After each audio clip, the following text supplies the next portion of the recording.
More than any other people in world history, Americans are the richest people. However, many people are anxious about their finances. Despite having relatively high wages, are people living over their means?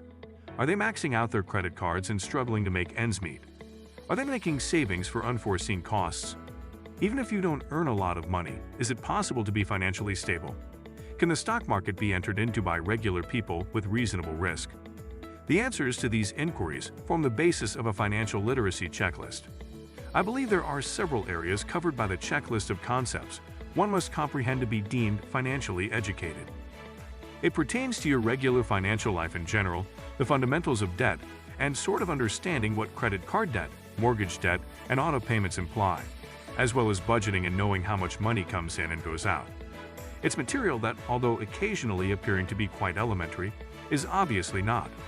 If you lack financial literacy, you must be concerned about your expenditures. If you want to achieve your goals after you retire, you must worry. The beginning point is income. The money you bring in each month is your income. What is your source of income? The law of comparative advantage is useful while choosing a career. Find out what you excel in and enjoy doing that is highly regarded by others. I put a lot of effort into starting a successful business, so I no longer have to worry about things like monthly expenses and other such things. But only because I did, is it true. I had no parents who could have given me money. There was nothing I could have resorted to. There was no backup plan. But I did meticulous planning, sort of set targets, and then attempted to achieve them. This manner of thinking is not exclusive to company owners.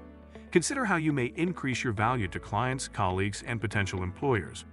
Even if it's volunteer or minimum pay work, how can you improve what you're doing now? Are you putting in more effort than the others since you arrive first, stay late, and don't text while working? These decisions add value to you in the job market and help set you apart from the competition.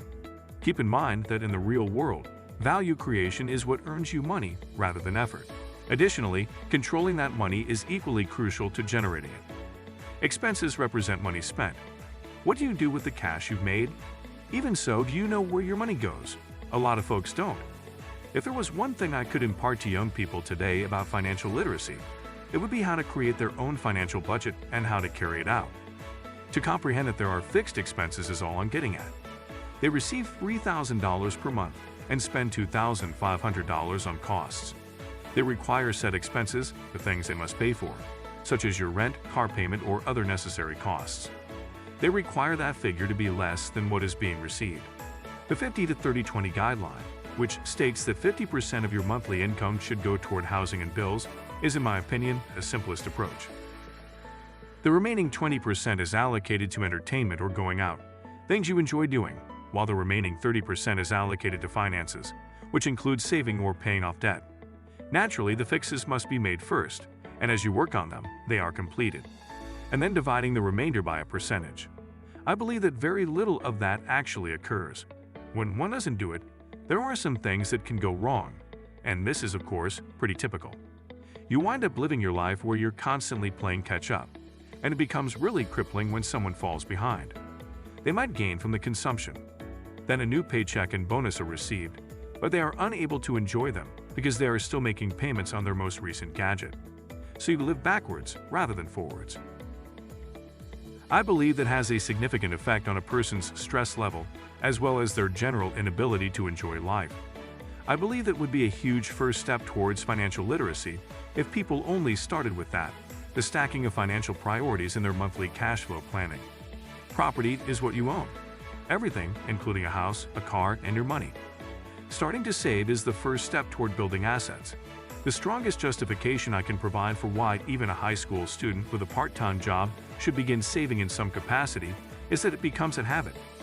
I think there is much to be said for simply starting the practice of setting aside $5 or $10 each week, or any other amount.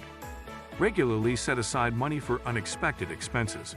You are aware that you might become sick, your phone might get stolen, and your car will need to be fixed. To avoid seeing the money, I like to open a savings account. If I see it, I'm more likely to spend it. I therefore automatically transfer a specific amount from each paycheck to my savings account in order to pay my automobile insurance premium at the end of the year. In order for your paycheck to automatically transfer from your checking account to your savings account after it has been deposited into your account, you can set up your bank account in this way. You've established savings as a fixed cost. It must be taken directly from your checking account. You are initially paying yourself. The freedom to go on to other investment accounts is much increased once that is established. You can live a life with less financial worry and anxiety by using this strategy. It will assist you in avoiding financial mistakes and problems. Make sure to diversify your investments when you start to accumulate some savings. Never ever put all of your eggs in one basket. Because, well, you get the picture, if just that one basket were to fall.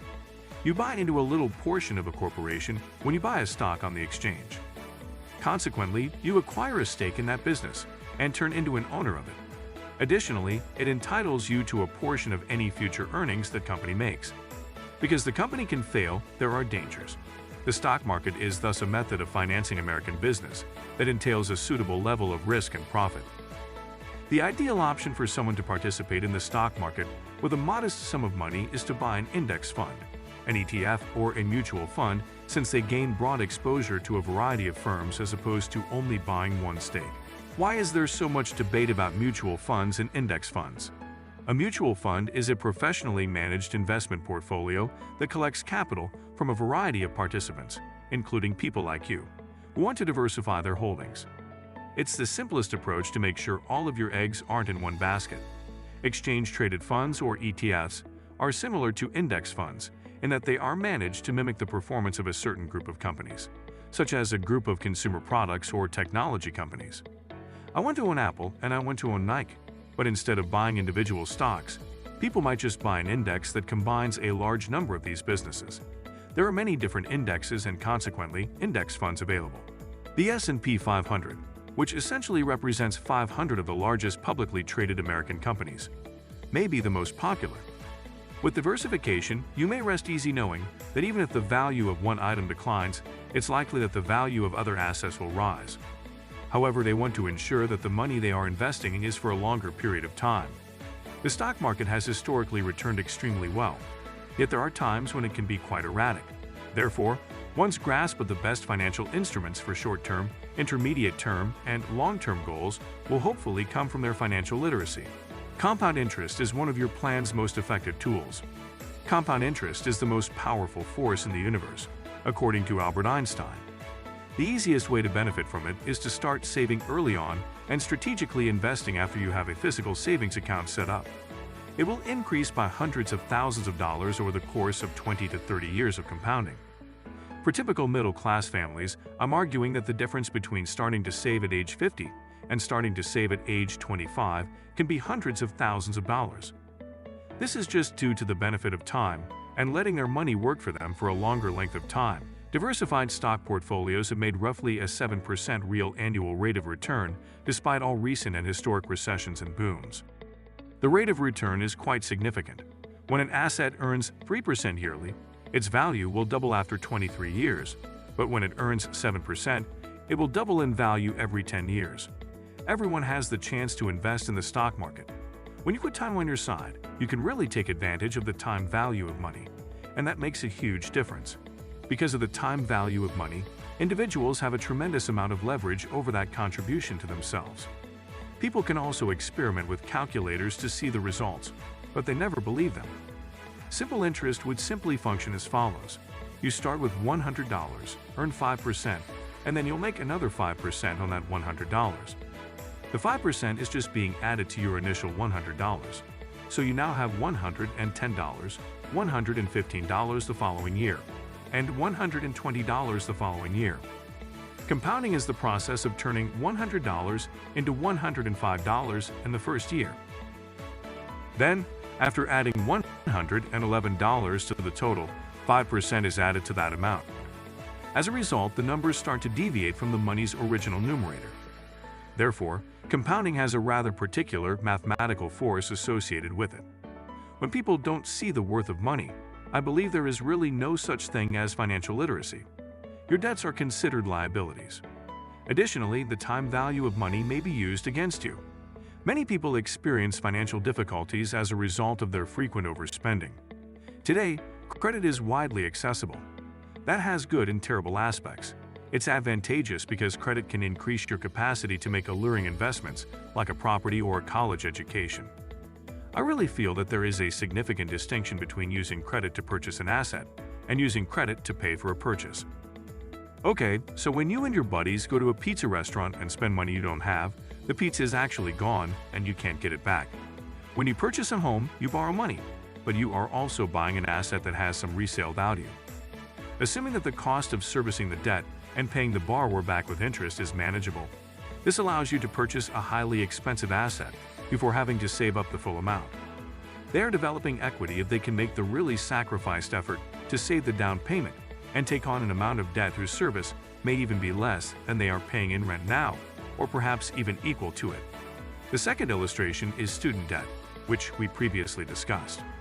Although you incur debt and must repay it, at least you are making an investment in your future profession and education. But borrowing can sometimes be detrimental, such as when you utilize student loans to travel for spring break, or when you max your credit cards to just pay the minimal amount owed. Your financial worry will increase if you carelessly spend more money than you make, because your wealth will decrease and you'll have to pay a lot in interest on things you've already used up. Generally speaking, if you use credit to pay for your vacations, surfboards, clothes, and nights out with pals, the asset is obviously lost.